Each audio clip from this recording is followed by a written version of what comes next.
Hello प्यारे विद्यार्थियों, एक बार फिर से स्वागत है आपका हमारे यूट्यूब चैनल बायोबीजेड में। जैसा कि इससे पहले की वीडियो में हमने पुष्पी पादपों में लैंगिक जनन की शुरुआती टॉपिक पुष्प को चर्चा किया था। पुष्प के बारे में कई सारी बातें चर्चा की थी, जैसे पुष्प में 4 भाग होते हैं, पुमंग, जायांग, है ना। और इस तरीके से बाह्य दल, अवदल, और फिर उसके अंदर उनकी इकाइयाँ, फिर और बहुत सारी इंटरेस्टिंग बातें समझी थी। और एक पाली वाला एंथर, 2 पाली वाला एंथर, इस तरीके से कई सारी बातें समझी थी। तो उसी के आगे आज का हमारा जो टॉपिक है वो है पुमंग। पुमंग या जो है स्टेमन, पुमंग जो नर जननांग था फूल का, और उसकी इकाई को हम पुंकेसर कहते थे। तो उसी के अंदर का आज हमें पढ़ना होगा, ठीक है। तो शुरू करते हैं आज का हमारा टॉपिक। सबसे पहले लघु बीजाणु जनन, लघु बीजाणुधानी या परागकोश आपकी जो हेडिंग है ये क्या होती है इसको समझ लेते हैं। देखिए, जो हमारा पुमंग वाला हिस्सा होता था, नर जनन भाग फूल का, उसकी इकाई स्टेमन होती थी। ये एक तरीके की स्टेमन एक लिखा हुआ है, या पुंकेसर। तो हमने बताए थे आपको 2 तरीके के पुंकेसर होते हैं, 2 तरीके के एंथर वाले पुंकेसर होते हैं। एक होता है 1 पाली वाला और एक होता है 2 पाली वाला। पिछली वीडियो में भी हमने इस बात को चर्चा किया। तो 1 पाली वाला ये इस तरीके का 1 पाली वाला होता है। 1 पाली में 2 परागकोश या 2 लघु बीजाणुधानी होती है। परागकोश को ही लघु बीजाणुधानी कहते हैं, ये भी आपको ध्यान रखना है। तो ये 2 परागकोश होंगे इसमें, ये एक ये 2, और 1 पाली होगी। 2 परागकोश की 1 पाली होती है। ऐसा हमें मालवेसी फैमिली के कुल के पौधों में मिलता है, गुड़हल और भिंडी में। और ऐसी एंथर को हम मोनोथीकस बोलते हैं, 1 पाली वाला। मोनो मतलब एक, थीकस मतलब एंथर। तो मोनोथीकस 1 पाली वाला एंथर ये केवल मालवेसी फैमिली में होता है। और बाकी जितने भी पुष्प होते हैं उनमें जो है ये डाईथीकस, डाई मतलब 2, तो 2 पाली वाला होगा तो 4 लघु बीजाणुधानियां परागकोश होंगी। देखिए 1 2 3 4 होंगी। ये भी 1 2 3 4 इस तरीके से, ये इसका तंतु होता था, ये संयोजक होता था। तो अब इसी के अंदर हमें पढ़ना है कि किस तरीके से इसमें लघु बीजाणु जनन या सूक्ष्म बीजाणु जनन या माइक्रोस्पोरोजेनेसिस प्रक्रिया के द्वारा कैसे परागकण बनेगा या सूक्ष्म बीजाणु बनेगा, है ना। तो वो पूरी सारी प्रोसेस हमें पढ़नी है। तो शुरू करते हैं।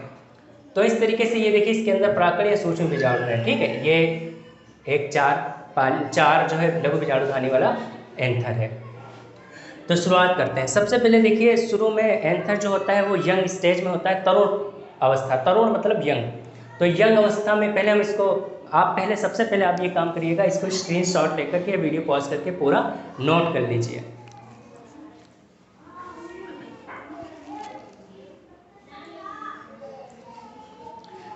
आशा करते हैं आपने इसको नोट कर लिया होगा। अब हम एक एक चीज़ को एक्सप्लेन करते हैं। सबसे पहले आपका क्वेश्चन पूछा जाता है, लघु बीजाणु जनन या सूक्ष्म बीजाणु जनन प्रक्रिया को वर्णन कीजिए। वो पूरा लॉन्ग क्वेश्चन होता है, उसमें छोटे छोटे भी क्वेश्चन होते हैं, और ये आपके बोर्ड परीक्षा और कॉम्पिटिटिव परीक्षा दोनों के लिए इंपॉर्टेंट है। सबसे पहले क्या होता है, ये चीज़ हम लोग पढ़ रहे हैं। एक तरुण परागकोश की अनुप्रस्थ काट में 2 पाली दिखाई देती है। अगर ये एक तरुण परागकोश है, नया है, और इसको हम ऐसे काटते हैं अनुप्रस्थ, अनुप्रस्थ का मतलब इस तरीके से, अगर हमारे पास ये 4 परागकोश हो गए, ठीक है, 4 2 पाली वाला हो गया। अगर हम इसको ऐसे काटेंगे तो हमें 4 दिखाई देंगे इस तरीके से, है ना। अनुप्रस्थ मतलब ऐसे काटना, और अनुलंब मतलब ऐसे काटना, ठीक। तो इस तरीके से इसको काटा जाए तो 2 पाली दिखाई देंगी हमें, 2 पाली दिखाई देंगी, यानी 4 लघु बीजाणुधानी या परागकोश, 4 लघु बीजाणुधानी या परागकोश दिखाई देंगे। और प्रत्येक पाली में 2 परागकोश या लघु बीजाणुधानियां होती हैं, यानी 1 पाली में 2 पाली में 4। प्रत्येक परागकोश में लघु बीजाणु मात्र कोशिकाएं होती हैं। इसी पाली में, इसी लघु बीजाणुधानी या परागकोश में बीजाणु मात्र कोशिकाएं होती हैं। मात्र मतलब मदर, और उन्हीं लघु बीजाणु मात्र कोशिकाओं से लघु बीजाणु या परागकण या पोलन ग्रेन या माइक्रोस्पोर बनेगा, ठीक। प्रत्येक परागकोश में लघु बीजाणु मात्र कोशिकाएं होती हैं। इन्हीं लघु बीजाणु मात्र कोशिकाओं में अर्धसूत्र विभाजन द्वारा लघु बीजाणु या सूक्ष्म बीजाणु बनता है, और इस प्रक्रिया को लघु बीजाणु जनन, सूक्ष्म बीजाणु जनन या माइक्रोस्पोरोजेनेसिस कहते हैं। तो ये पूरा आपका हो गया। इसको हम यहाँ लाइन से भी समझ सकते हैं और इधर डायग्राम से भी समझ सकते हैं, ठीक। तो पहले हम लाइन से आपको समझाते हैं, फिर डायग्राम में भी समझा देते हैं। अब देखिए, सबसे पहले होता क्या है। सबसे पहले एक विभोज्युतकी कोशिका होती है, यानी मेरिस्टेमेटिक सेल। विभोज्युतकी कोशिका मतलब, मेरिस्टेमेटिक सेल का मतलब जो कोशिकाएं विभाजित होती हैं। कुछ आपने ऊतक वाले चैप्टर में फर्स्ट ईयर में पढ़ा होगा, कुछ ऊतक ऐसे होते हैं जो विभाजित होते रहते हैं, कुछ स्थायी हो जाते हैं, परमानेंट, वो विभाजित नहीं होते हैं। तो कुछ कोशिकाएं ऐसी होती हैं जो विभाजित होती रहती हैं, उनको विभोज्योतिकी ऊतक कहते हैं, यानी कि मेरिस्टेमेटिक सेल जो बार बार विभाजित होती रहती हैं। तो ये शुरुआत है, यहाँ पास देख लीजिए आप, मेरिस्टेमेटिक सेल है यहाँ पास एक, ठीक, एक मेरिस्टेमेटिक सेल या विभोज्योतिकी ऊतक है, ये सेल है ये, ठीक। यही मेरिस्टेमेटिक सेल बाद में आर्चीस्पोरियल सेल में बदल जाएगी, आर्चीस्पोरियल सेल, ठीक। ये आर्चीस्पोरियल सेल में फिर से विभाजन होगा और ये दो तरीके की कोशिकाएं बनाएगी, एक primary parietal cell, PP cell जहां लिखा हुआ है इसकी हमने फुल फॉर्म लिखते हैं, यहाँ लिख सकते हैं आप, पीपी सेल का मतलब है प्राइमरी पेराइटल सेल, प्राथमिक है ना, भित्ति वाली सेल, प्राइमरी पेराइटल सेल। और पीएस जहाँ पर लिखा है उसका प्राइमरी स्पोरोजेनस सेल, जो स्पोरोजेनस सेल होगा जो स्पोर्स बनाएगा, ठीक। तो आर्चीस्पोरियल सेल दो हिस्सों में बढ़ जाती है, एक होता है आपका प्राइमरी पेराइटल सेल, एक होता है प्राइमरी स्पोरोजेनस सेल।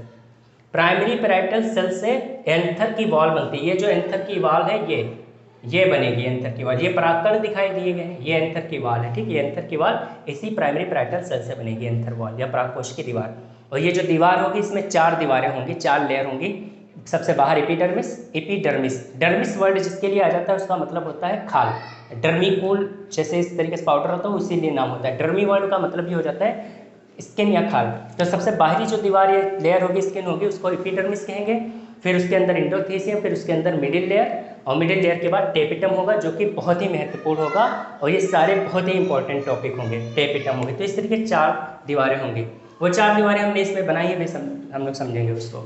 फिर ये प्राइमरी स्पोरोजेनस, प्राथमिक बीजाणुजनक सेल्स जो होंगे, ये स्पोर मदर सेल्स बनाएंगी।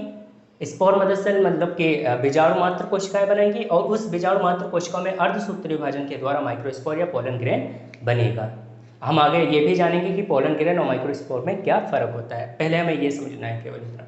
तो इस तरीके से कैसे बनता है, कैसे माइक्रोस्पोरोजेनेसिस होता है या लघु बीजाणुजनन या सूक्ष्म बीजाणुजनन। सबसे पहले मेरिस्टेमेटिक सेल होती है, मेरिस्टेमेटिक सेल आर्चीस्पोरियल सेल में बनती है। आर्चीस्पोरियल सेल 2 हिस्सों में बढ़ जाती है, 2 कोशिकाओं में बढ़ जाती है, एक होता है प्राइमरी पेराइटल सेल, दूसरा होता है प्राइमरी स्पोरोजेनस सेल।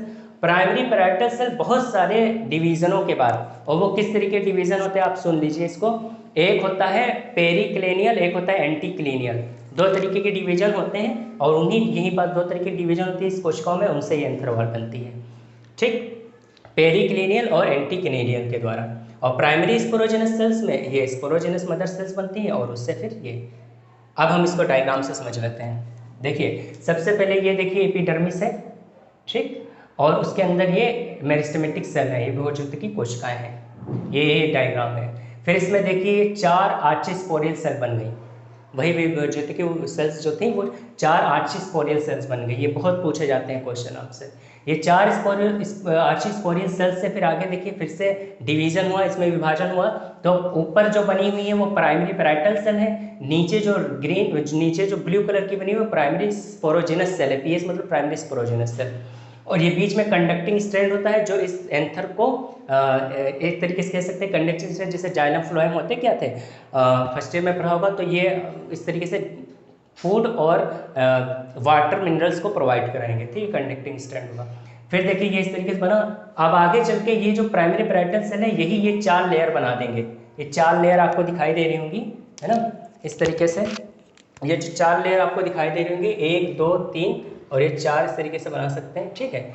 4 लेयर लगभग होंगे इसकी इस तरीके से, ठीक है। ये कौन बना रहा है, ये 4 लेयर दीवारें कौन बना रहा है, प्राइमरी पेराइटल सेल। और ये प्राइमरी स्पोरोजेनस सेल जो अंदर वाली वो ये पोलन ग्रेन या परागकण या सूक्ष्म बीजाणु बनाएंगे, ठीक। इस तरीके से पूरा एंथर बनेगा, इस तरीके से पूर्ण विकसित परागकोश बनेगा, ये पूरा परागकोश बनेगा। यही परागकोश जब मैच्योर हो जाता है, परिपक्व हो जाता है, तो यहाँ से स्फुटन द्वारा यानी कि एडहेसेंस द्वारा फट जाता है, और फट के ये परागकण ये बाहर निकल आते हैं। और यही परागकण हमने पिछली वीडियो में बताए थे, परागकण यहाँ एंथर से परागकोश से जायान के वर्तिकार पर जाएंगे, और वहाँ परागण प्रक्रिया, इस प्रक्रिया को परागण कहेंगे, ये सब हम जान चुके हैं। ये जो मुंह जैसा हिस्सा होता है इसका माउथ, स्टोमियम बोलते हैं, स्टोमियम वर्ड जहाँ भी आ जाता है उसका मतलब होता है माउथ। तो ये स्टोमियम होता है, यही इस पास से डिस्टेंस मतलब कि स्फुटन हो जाता है, और ये परागकण बाहर निकल आते हैं, ठीक। ये पूर्ण विकसित परागकोश है। तो ये हम डायग्रामेटिकली भी समझ सकते हैं, और यहाँ लीनियर लाइनर फॉर्म में भी समझ सकते हैं इस तरीके से। तो सबसे पहले ये होगा, फिर इसकी 2 सेल्स बनेंगी, फिर इस तरीके से, ठीक। तो ये इतना होगा। तो आप इसको एक नोट कर सकते हैं, ठीक है। इसको स्क्रीनशॉट लेकर के नोट कर सकते हैं।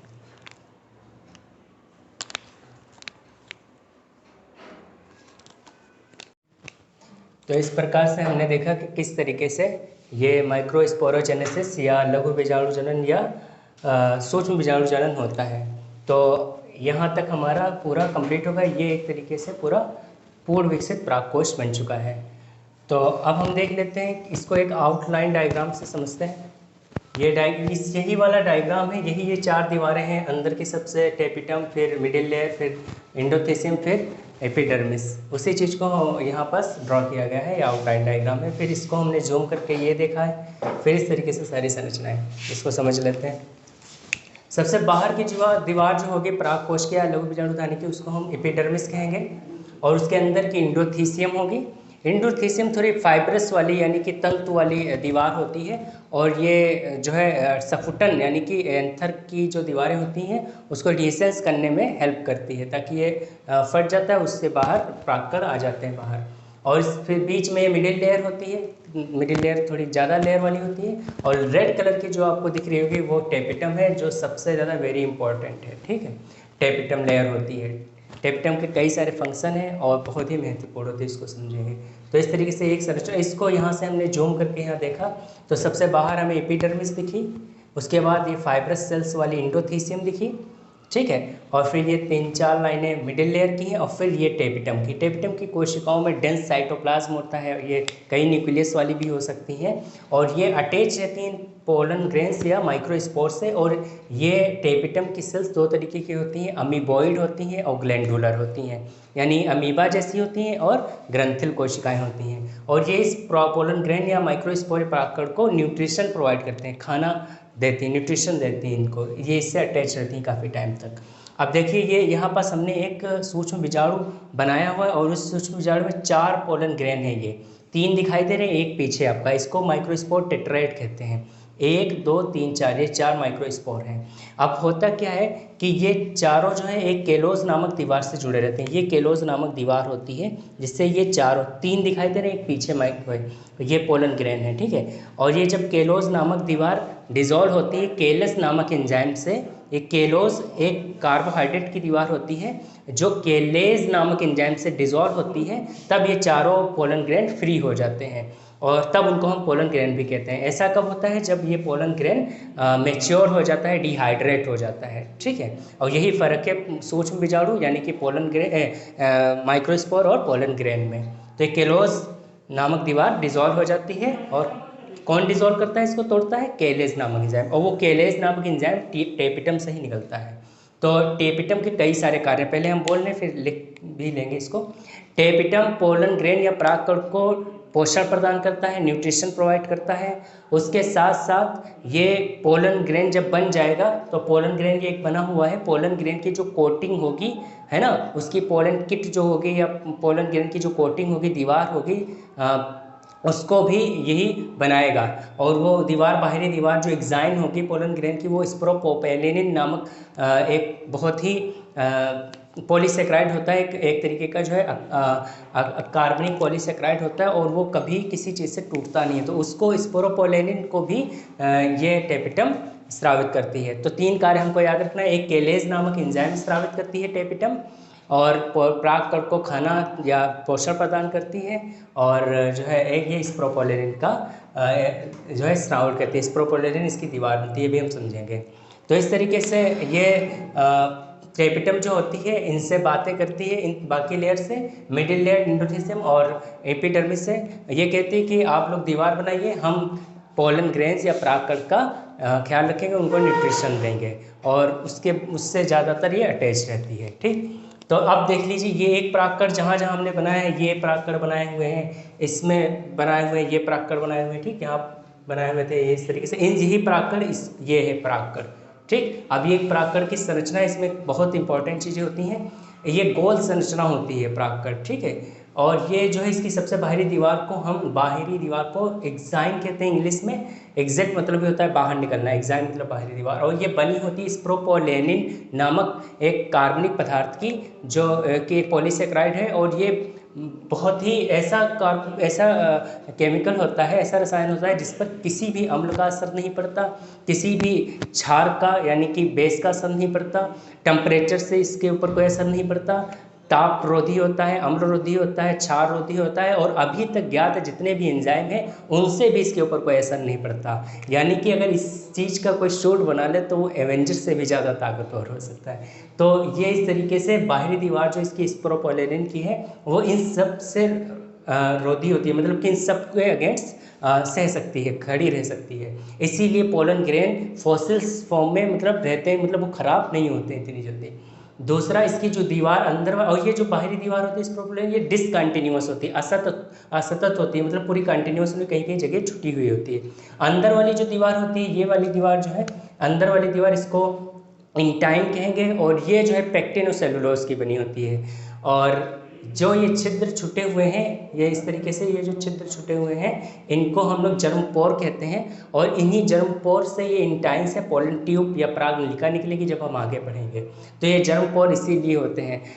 मोनोकाट जितने भी पौधे होते हैं, ठीक है, मोनोकाट पौधे जैसे कि घास है ना, बांस और गेहूँ, चावल है ना, जिनकी पत्तियाँ खड़ी रहती हैं सीधी, और इस तरीके से जिनके रूट भी थोड़ी फाइब्रस टाइप की होती है। और मोनोकाट जो पौधे होते हैं, एक बीजपत्री पौधे होते हैं, उनमें एक ही जर्मपोर पाया जाता है। और रेननकुलेसी एक फैमिली होती है, उसमें 15 से लेकर 30 जर्मपोर पाए जाते हैं। ये भी आपको याद रखना है, ये जर्मपोर होता है, यहीं से पोलन ट्यूब निकलती है। ये अंदर की दीवार हो गई। और ये बड़ी सी जो कोशिका होती है इसको कायिक कोशिका कहते हैं, छोटी वाली कोशिका को जनरेटिव सेल्स या जनन कोशिका कहते हैं, और यही जनन कोशिका से आगे चल के 2 नर युग्मक बनते हैं, वो हम आगे पढ़ेंगे।